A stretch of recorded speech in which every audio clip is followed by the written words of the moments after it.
Alright folks, hopefully you can hear me. I wear the headphones with the speakers on them. And obviously I tilt my phone because I'm not a professional YouTuber and I don't really care because this is for you, from me. So you should probably be just grateful, period. So if I get any stupid comments, then I stopped doing these for a while. Either way, I'm in a 2003 Sequoia. Now, our customer is complaining of his horn doesn't work. It's intermittent, and it's frustrating because we've already had one of our guys just completely misdiagnose it and put in a almost $700 spiral cable or clock spring, whatever you want to call it, to get rid of that issue. Well, obviously our poor technician, he's kind of new and doesn't really know diagnostics very well, so someone just told him, he did it, the horn worked, so he's like, okay, cool, don't have to worry about it. And he didn't keep trying and just making sure it wasn't intermittent still.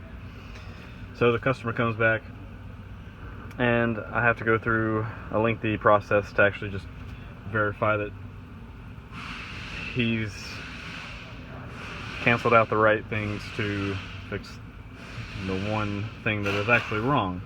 Well, after I took this off and I could not find anything wrong with the airbag or the ground or the steering wheel itself, because sometimes all this will be just coated in rust, and at times these horn buttons, which is what makes contact with this right here, will just intermittently work. So I made sure these were clean. I made sure the contacts on the other side were not just smashed in and just have holes in them. Sometimes they do have holes, like I said, rust. So once I did that, I went through the lengthy process of taking the whole entire steering wheel, the switches and everything, straight from the column itself. Now you see the lock mechanism and everything is still attached. Some of the tilt stuff, some of the column features are still attached, just because I'm a real technician and I just have to go. But if you see right here, all along right here, where a lot of that bearing sits,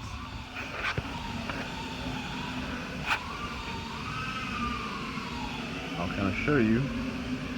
So,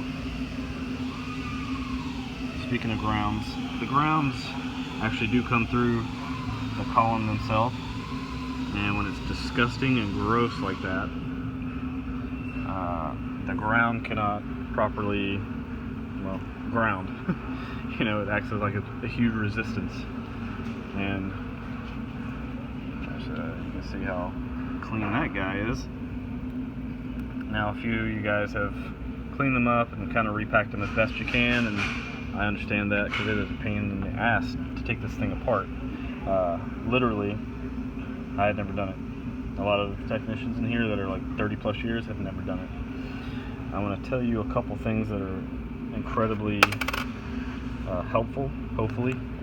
Some of these parts are kind of old because this is, like I said, 2003, and I think it goes to like 2005, 2006 maybe. I'm not sure, I didn't look it up. I'm not going to research that much into it. But, so, remember this part number. If you know what Snap-on is, if you have a Snap-on guy, if you buy tools from Snap-on, you're a better person than half the people on YouTube. So, ask for this to take these pivot pins out. Okay? Now, obviously, there's a way to get them out without having to buy that tool that's probably like $60, $70. Now, here's the pin that I popped out. I could only find one. I'm not really going to go searching for it right now. So I found this off of another YouTube video. Get these screws. Make sure they are the exact same. Hillman, Home Depot, Lowe's carries the same thing because, you know, it's just a generic ass screw bolt. Okay? or Phillips head bolt. So obviously there's threads inside of there. Just try to thread it as best you can. I had a little tight spot. Now what you do, oh, there's the other one right there, hot dog. So these guys go in right here, and all you do is just smack them back in with a hammer, just lightly. But this is my favorite tool, like regardless, period. It's called a cat's paw. So there's cat's paw. But it also, for carpentry, you smack that side down on the head of a nail that's really dug in there, and it knocks it down enough, and then it gives you leverage. So once you screw those guys in, alright, and obviously the whole tilt mechanism would be right here. You go right here, and you just smack it with a hammer as best you can, preferably right about down here, and just be careful. These things fly. Obviously I couldn't find this one, but you'll bend the screw a little bit, but the inside should be straight and intact. That's why you want it to get the threads in as best you can, as far as you can, and just enough room to where you can just blast that guy out. And these are on both sides, so remember that. Okay. So once you pop that guy off, another tool that'll be incredibly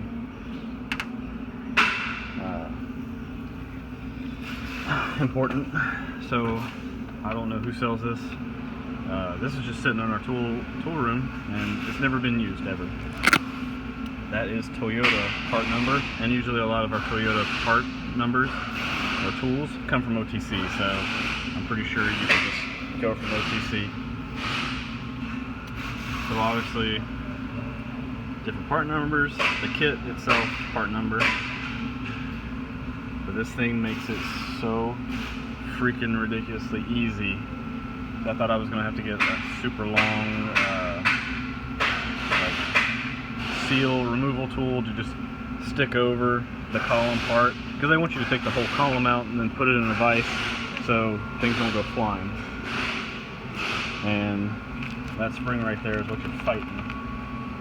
So let me see if I can just find the tool, since I'm not very prepared apparently.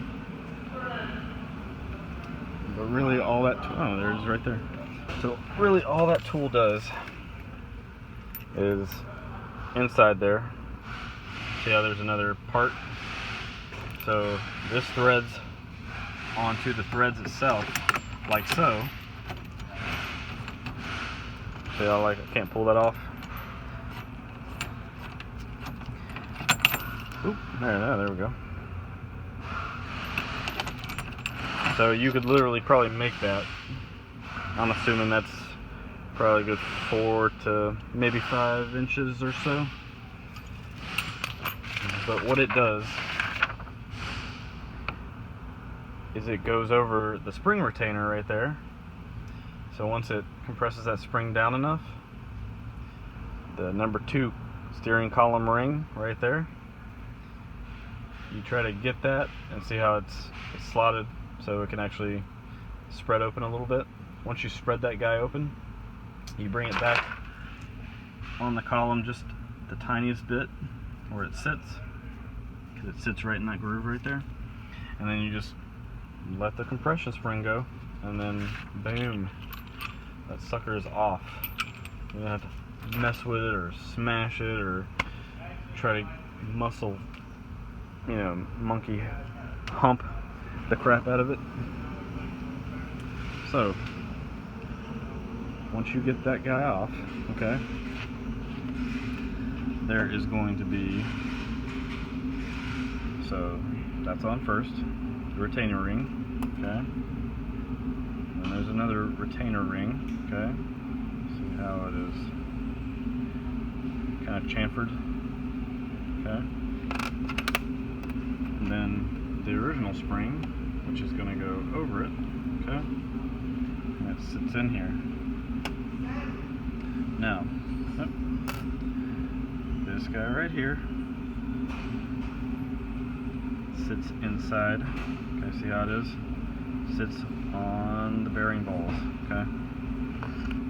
And then this guy right here sits just like that. Okay.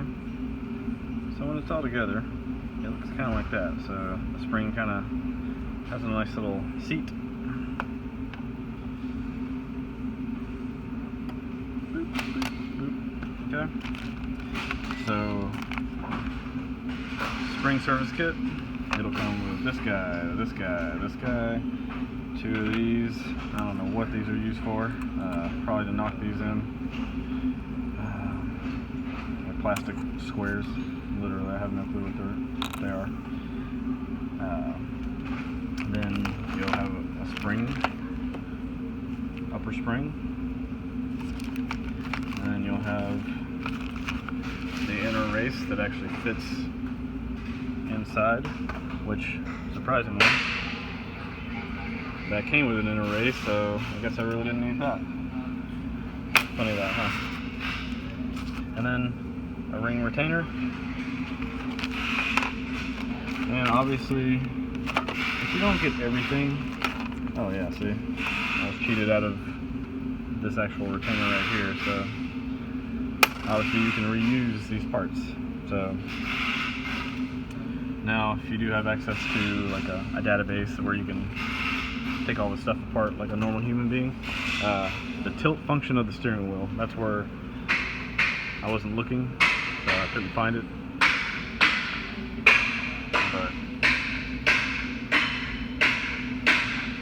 pretty much just make sure it lines up and grease all the holes if you don't get something new.